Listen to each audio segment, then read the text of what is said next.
when we fall, how, why do we pick ourselves back up? And we fall quite a bit. And I think it's tough because we feel like we want to be at a better spot than we were. And we want to strive to break out of the old ways that we have. But something just seems to keep pulling us back. But I think in those moments, it's when we do fall, we go astray. One, to recognize that God does not hold a long list of all of our mistakes. He doesn't even remember them. So how much more for us should we not? It sounds fine and all, I think, but then I think what happens is that we commit them so much to memory, and they seem to attack us continually to remind us of our past mistakes. And I think in those moments when we've gone astray, when we've gone to the left too much and we need to be brought back to the right, what we have to be willing to do is reset the equation. Saying within ourselves that I have done this thing, but I would have it be undone. The self-concept. And that willingness and desire to have that aspect of your life to be undone so that you don't keep going that way opens you up to be receptive for the cause of what had brought about those things. And often, in reality, it's because of some distorted perception that we've had about something in particular. And sometimes it's not even, we do some sort of thing, some sort of quote-unquote sin, because of us being weakened through attack, anger, jealousy, deprivation, the sense that we're being deprived, being treated unfairly.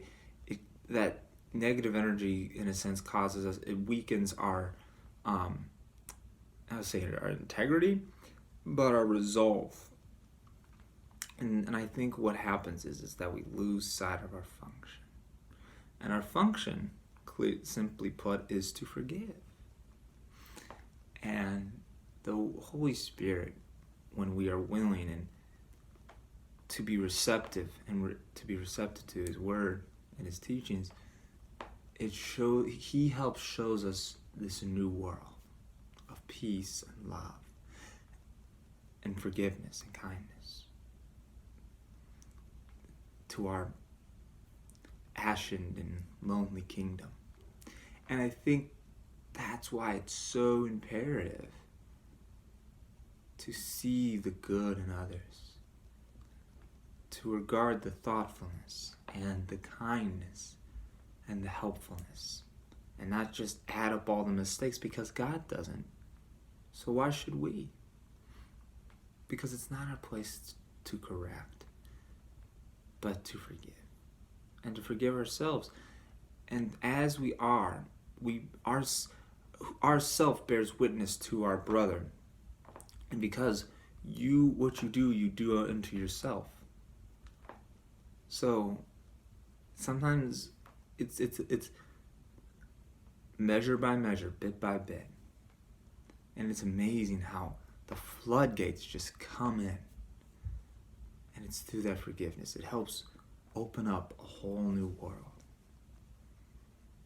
And so it's really quite simple the way it works.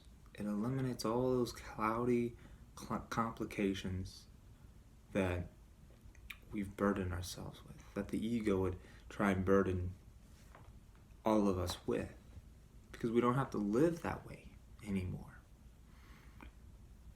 And I think that can really help us reestablish the way we need to go. So I think that's a nice way of looking at it. It doesn't make the stings of the ego and the guilt seem so meaning or terrifying.